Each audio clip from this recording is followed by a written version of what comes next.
I was born in Morocco. For as long as I can remember, my father was very abusive toward my mom, my sisters. It was depressing being at home. It was always sad. Sarah found herself in a situation where she was miserable, and she decided that the best way to get out of that circumstance was education. I've always loved languages. I started taking English at this American school. I was really good at it. I picked it up so quick. She applied for a student visa and was able, due to her intelligence and her just remarkable gifts, was able to come to the United States on a student visa. She continued her education in the United States and was set to go back. It was a very tough decision to make.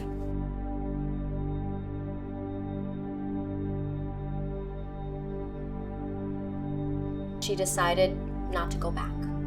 She was very young, under 18, I believe, at the time she made the decision to stay in the United States and overstay. All I kept thinking about was my mom, my sisters that I'm not going to be able to see. I mean, I could go see them. It was either I could go see them and be miserable, or I could move on with my life.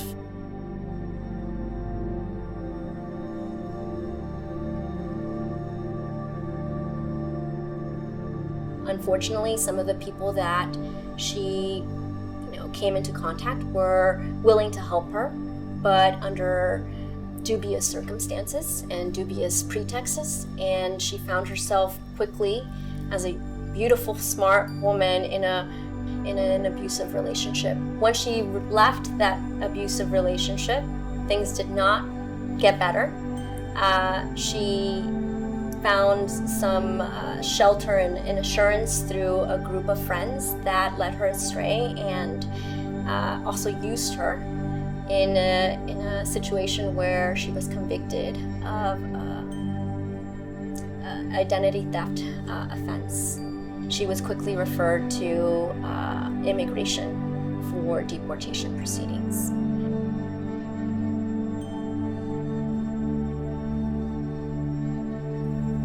Was one of the worst things I've ever experienced in my life. I didn't know when I was getting released. I had nobody. I didn't talk to my mom for a long time. I was constantly thinking about her and how worried she was about me. She didn't hear about me. It was a horrible experience. Yeah, so I was with this lady who was in the same cell as me, and she told me, she was like, there's this organization that they come I think twice a month. She said they help you out find lawyers. They really help out people that don't have anything that can afford lawyers. We met Sarah within 2 weeks of being detained by immigration.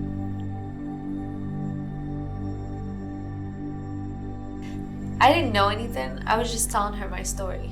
I didn't know if they were really going to help out people. I didn't know who they were. I had no idea what was going to happen. I had no idea how immigration or the law of immigration worked.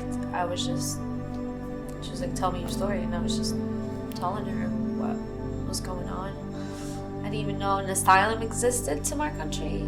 I think she gasped when we explained asylum. When Claudia told me she found me a lawyer, it was one of the happiest days of my life. It was a very hard time for Sarah. She, if you saw her, today, and she's energetic and lively, and she was very different then. Certainly, that experience was very challenging for her. Not only being incarcerated, but also what she had been through. We talked about the trial strategy, what were some legal complications, and he started working on the case. That model is a model that we use at CAIR Coalition, where the pro bono attorney is not alone. Sarah was abused in Morocco, and the United States is a place that provides relief for people who face those kinds of dangers and risks back home. And I'm proud of that. I'm proud to be able to be a part of helping people who face those risks.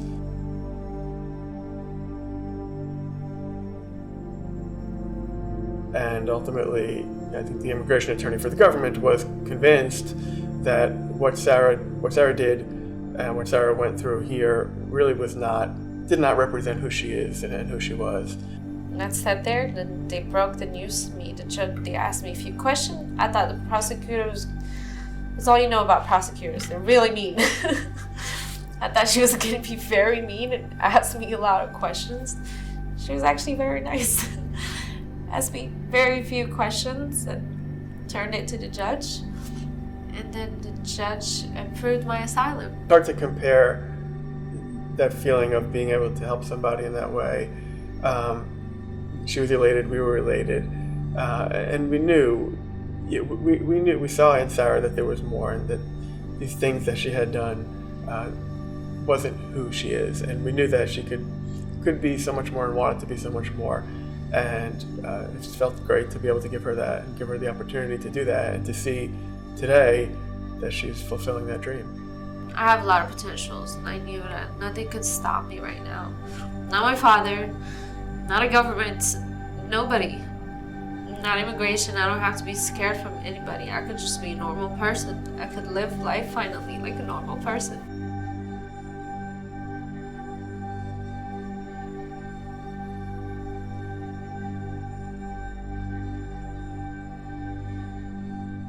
If Sarah had been deported, I think it's not just a loss for Sarah, but it's a loss for the humanity that we all believe in. And by joining CAIR Coalition, by giving your time, by giving your money, by representing somebody, you are helping people like Sarah. If it wasn't for them, I don't know where I would be at right now. But because of them, I am where I am right now, and I'm building my future slowly, but it's because of them why I'm here and why I'm still alive, and I'm happy. I'm independent and I can do whatever I want. I can't thank them enough. I can't thank CAIR enough. I can't thank John enough ever. I owe them till the last day of my life. They've completely changed my life.